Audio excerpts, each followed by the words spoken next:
Hello everyone, welcome to Wind Education. Please like, subscribe and share our channel. Hello everyone, this is Nishtha. In this video we will discuss direct and inverse proportions MCQ questions. Okay तो सबसे पहले question number 1 पे आते हैं। Question number 1 में दिया है if x equals to 20 and y equals to 40 then x and y are. Okay 4 option दिए गए हैं। ऑप्शन ए में दिया है डायरेक्टली प्रोपोर्शनल, बी में दिया है इन्वर्सली प्रोपोर्शनल, सी में दिया है neither directly nor inversely proportional and D में दिया है can not be determined. Okay so चलिए इसे सॉल्व करके देखते हैं कि क्या एक्स और वाई डायरेक्टली प्रोपोर्शनल है या इन्वर्सली प्रोपोर्शनल है, या तो ना डायरेक्टली प्रोपोर्शनल है ना इन्वर्सली प्रोपोर्शनल है। ओके सो चलिए सॉल्व करके देखते हैं। बच्चों क्वेश्चन में x की वैल्यू 20 दी है और y की वैल्यू 40 दी गई है। सो हम 40 को ऐसे लिख सकते हैं 2 इंटू 20। ओके इसका मतलब 40 की जगह पर क्या है y है। सो y इक्वल्स टू 2 इंटू 20, मतलब x इक्वल्स टू 20 दिया है। सो यहाँ पर क्या आ जाएगा x।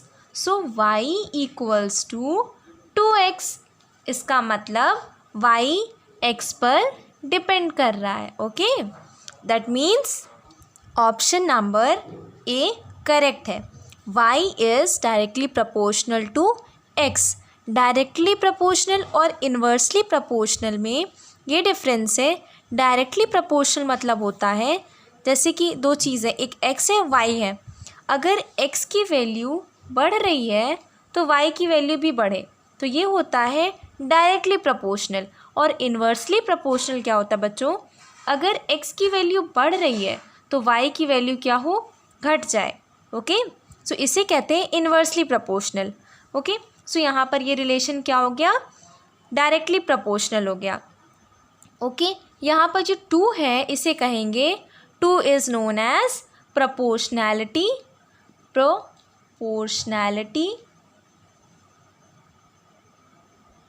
कांस्टेंट। ओके 2 को प्रोपोर्शनैलिटी कांस्टेंट कहते हैं। क्लियर। सो इसका option number A is correct. अब क्वेश्चन नंबर 2 पे आते हैं। जो क्वेश्चन नंबर 2 में क्या दिया है, if x equals to 15 and y equals to 1/30 then x and y are. Option A directly proportional, B inversely proportional, C neither directly nor inversely proportional and D can not be determined. तो चलिए इसे solve करके देखते हैं। देखिए x की value 15 है, y की वैल्यू 1/30 है। सो हम इसे ऐसे लिख सकते हैं 1/30 इक्वल्स टू 1/2 इंटू 15। 30 को 2 इंटू 15 लिख सकते हैं। सो 1/30 y के इक्वल है। सो हम इसे ऐसे लिखेंगे y इज़ इक्वल्स टू 1/2 और ये 15 की वैल्यू क्या है, x की वैल्यू क्या है 15। सो यहाँ पर 15 की जगह पर x लिख देंगे। So y is equals to 1/2x। Okay यहाँ पर ये जो y इक्वल्स टू 1/2x 1/2 और यहाँ पर x है, ये जो 1/2 है ये क्या है, प्रोपोर्शनैलिटी कांस्टेंट, और y is inversely proportional to x। Okay यहाँ पर 1/2 प्रोपोर्शनैलिटी कांस्टेंट है और y इन्वर्सली प्रोपोर्शनल है x के। ठीक है, मतलब अगर y बढ़ रहा है तो x घटेगा, अगर y घट रहा है तो x बढ़ेगा। ओके सो इसमें option number B is correct. Okay अब क्वेश्चन नंबर 3 पे आते हैं। क्वेश्चन नंबर 3 में क्या कहा गया है, क्वेश्चन नंबर 3 में दिया है if x and y are directly proportional then which of the following is correct. Question में दिया है अगर x और y डायरेक्टली प्रोपोर्शनल है तो इसमें से कौन सा ऑप्शन करेक्ट है। ऑप्शन ए में दिया है x plus y equals to constant, option B में दिया है x minus y equals to constant, option C में दिया है x y equals to constant and option D में दिया है x by y equals to constant. Okay देखिए इसे ऐसे लिख सकते हैं x/y equals to constant. Okay that means x is directly proportional to Y. देखिए x equals to k y हो गया, ये कांस्टेंट है, यहाँ गया सो इससे मल्टीप्लाई हो गया, सो x equals to k Y. बच्चों जब हम लोग ये प्रोपोर्शनैलिटी हटाते हैं, देखिए x is directly proportional to y है, जब ये हटाए साइन इसका तो यहाँ पे कांस्टेंट आ जाता है, कांस्टेंट क्या है, k है। ओके, अब क्या करेंगे, x equals to k y हो गया, that means k is equals to x upon y. k के साथ y मल्टीप्लाई में है, सो y डिवाइड में चला गया, तो k is equals to x upon y, where k is a constant. Okay, अब देखते हैं कौन सा ऑप्शन करेक्ट है। Option number D is correct. Now come to the question number 4.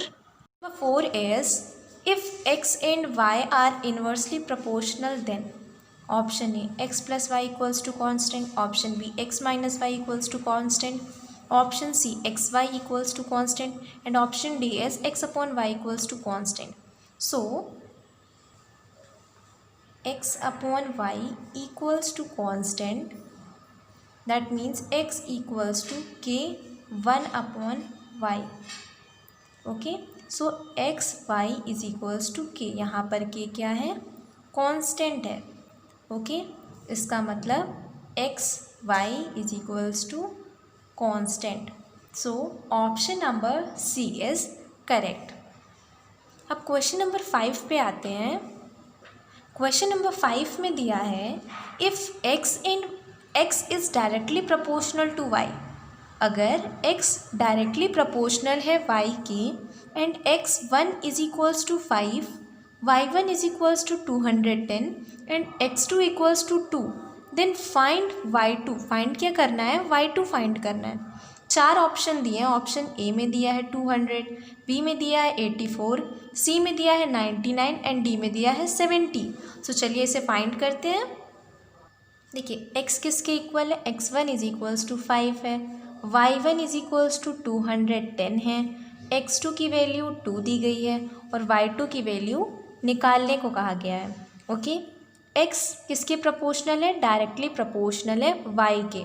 सो जब हमने ये प्रोपोर्शनैलिटी कांस्टेंट हटाया तो यहाँ पर क्या आ गया, कांस्टेंट लग गया। कांस्टेंट क्या आया, k आ गया। अब ये किसकी इक्वल हो गया, x upon y equals to k। Okay, अब क्या हो गया, x1 upon y1 is equals to x2 upon y2। Okay, अब ये देखिए नेक्स्ट स्टेप में करेंगे, 5 x1 की वैल्यू 5 दी गई है, सो यहाँ 5 लिख दिए। y1 की वैल्यू क्या है, 210 इक्वल्स टू x2 की वैल्यू क्या दी गई है, 2, y2 की वैल्यू निकालनी है। ओके, अब क्या किया, 5 इंटू y2 क्रॉस मल्टीप्लिकेशन कर दिया, 2 into 210, so 5y2 is equals to 2 into 210। So ये क्या आ गया, 5y2 इज इक्वल्स टू, यहाँ पर आ गया 420। So y2 is equals to 420 upon 5। अब देखिए 5 8 ज़ा 40 और फिर 4 ज़ा 20, सो y2 की वैल्यू क्या आ गई, 84। ओके, अब देखते हैं कौन सा ऑप्शन करेक्ट है। So option number B is correct, answer is 84। Now come to the question number 6. Question number 6 is, if the weight of 12 sheets of thick paper is 40 gram, how many sheets of the same paper would weigh 2500 grams. Okay, इस question में ये दिया गया है, अगर 12 sheet का wait कितना है, 40 ग्राम है, तो ऐसी ही कितनी शीट लगेंगी जिनका वेट कितना दिया गया है, 2500 ग्राम्स दिए गए हैं। ठीक है, सो हमें क्या फाइंड करना है, हाउ मेनी शीट्स फाइंड करना है। ओके, सो ऑप्शन ए में दिया है 750, बी में दिया है 800, सी में दिया है 850 एंड डी में दिया है 950। सो चलिए इसे सॉल्व करके देखते हैं कितनी शीट आती हैं। देखिए लेट कर लेते हैं कि x शीट है। ओके, फिर क्या हो गया, 12 क्वेश्चन में 12 शीट दी गई थी, अपॉन 40 कर दिया, is equals to x upon 2500 2500 कर दिया। अब क्या किया, क्रॉस मल्टीप्लिकेशन कर दिया, 12 into 2500 is equals to 4 into x कर दिया। अब x की वैल्यू निकालनी है, सो 12 इंटू 2500 डिवाइडेड बाय 40 हो गया। अब क्या आ गया, x इक्वल्स टू, ये ज़ीरो से ज़ीरो कैंसिल, इसको सॉल्व करने पर आंसर आएगा 750। Okay, so option number A is correct. Option number ए क्या है, करेक्ट है, 750 आंसर आया। अब क्वेश्चन नंबर 7 पे आते हैं। Question number 7 is the scale of a map is given as 1:300। 2 cities are 4 kilometer apart on the map. The actual distance between them is. Find क्या करना है, एक्चुअल डिस्टेंस फाइंड करना है। ऑप्शन में दिया है 1000 kilometre, 1100 kilometre, 1200 kilometre and 1300 kilometre. So चलिए solve करके देखते हैं कि कौन सा ऑप्शन करेक्ट है। सो रेशियो क्या दिया है, 1:300 का दिया है।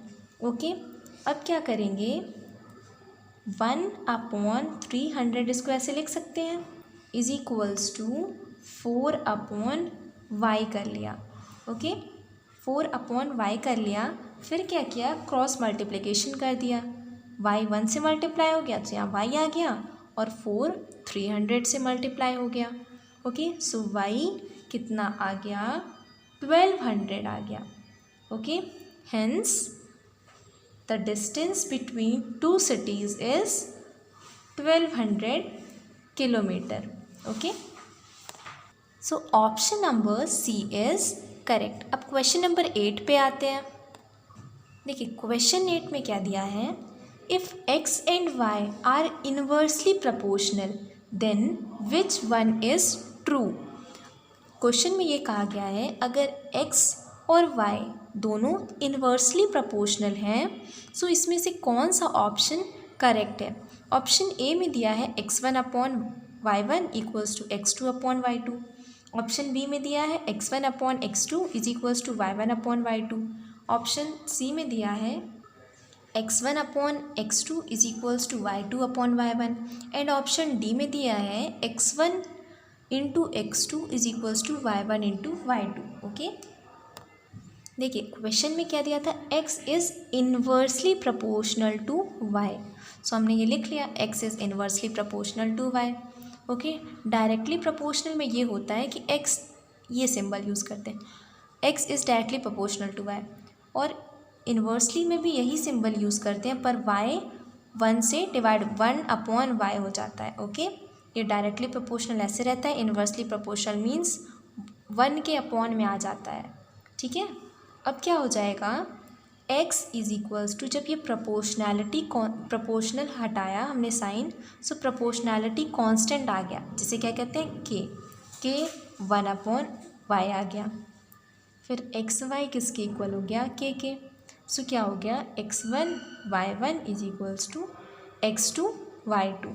That means x1/x2 is equals to y2/y1। So option number C is correct. So option C is correct. अब क्वेश्चन नंबर 9 पे आते हैं। देखिए क्वेश्चन नंबर 9 में दिया है 6 pipes are required to fill a tank in 1 hour 20 minute। 6 pipe लगते हैं एक टैंक को भरने में, कितने घंटे में, 1 hour और 20 मिनट में। ओके, अब if we use 5 such types of pipes, how much time it will take to fill a tank।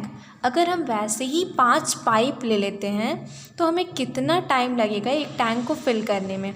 सो हम लेट कर लेते हैं कि टाइम x लगेगा। ओके, देखिए ऑप्शंस देख लेते हैं। पहले ऑप्शन में 120 मिनट दिया है, दूसरे ऑप्शन में 96 मिनट, और सी ऑप्शन में 80 मिनट एंड डी ऑप्शन में 85 मिनट।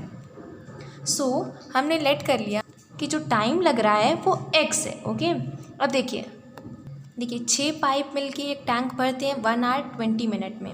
सो आर में दिया है और ये मिनट में दिया है, तो इसको दोनों को मिनट में कन्वर्ट कर लेते हैं। एक तो मिनट में ऑलरेडी है, दूसरा आर में है। सो क्या हो जाएगा 60 + 20 दैट मीन्स 80 मिनट हो जाएगा। ओके, अब देखिए 5 पाइप ऐसे लग रहे हैं, तो उसका टाइम पूछा गया। ओके, सो टाइम हमने ले लिया x टाइम है। ओके, टाइम x ले लिया। सो क्या हो गया 80 × 6 = x × 5। So x equals to 80 × 6/5 हो गया। अब x की वैल्यू क्या आ गई 96 minute. Okay, so option number B is correct, option B right है। ओके, क्वेश्चन नंबर 10 पे आते हैं। देखिए क्वेश्चन नंबर 10 में दिया है if 12 workers can build a wall in 50 hours. अगर 12 वर्कर मिलके एक दीवार खड़ी करते हैं 50 आवर में, how many workers will be required to do the same work in 40 hours. ऐसे कितने वर्कर्स की ज़रूरत है सेम काम करने के लिए 40 घंटे में। ठीक है, ऑप्शन ए में दिया है 10, बी में दिया है 13, सी में दिया है 14 एंड डी में दिया है 15। सो चलिए इसको सॉल्व करके देखते हैं। देखिए अब क्या हो गया 12 × 50, 12 वर्कर्स हैं और टाइम कितना दिया है 50 आवर। हमने क्या कर दिया 12 × 50 कर दिया इक्वल्स टू x × 40 कर लिया। x क्यों लिया कि हमें अभी वर्कर्स पता नहीं है कि कितने वर्कर्स हैं और टाइम उनका पता है 40 है। सो यहाँ 40 लिख लिया। सो x की वैल्यू क्या हो गई 12 × 50/40। अब इसको जब सॉल्व करेंगे आप सो यहाँ पर आ जाएगा 15। सो x की वैल्यू क्या आई 15। हमें 15 वर्कर्स चाहिए जो कि काम कितने देर में कर देंगे 40 आवर में जब कर देंगे। So option number C is correct. अब क्वेश्चन नंबर 11 पे आते हैं। देखिए क्वेश्चन 11 में दिया है अ train is running at a speed of 75 km/h। What distance will it cover in 20 minutes. 4 option दिए। ऑप्शन 1 में दिया है 14 मीटर, बी में दिया है 20 मीटर, सी में दिया है 21 मीटर एंड डी में दिया है 24 metre. So this question is your homework question, but मैं इसको एक्सप्लेन कर देती हूँ।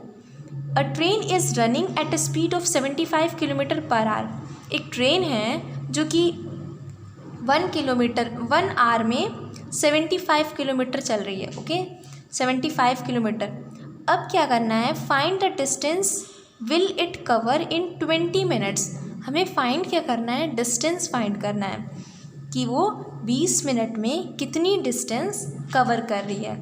आप इसको सॉल्व करिएगा और इसका आंसर मुझे कमेंट में बताइएगा। ओके, हमारे चैनल को सब्सक्राइब करिए। आगे इससे और भी अच्छे वीडियो हम आपको प्रोवाइड करेंगे, इससे और अच्छे कंटेंट्स हम आपको प्रोवाइड करेंगे। Okay, so like, subscribe and share our channel. Thank you.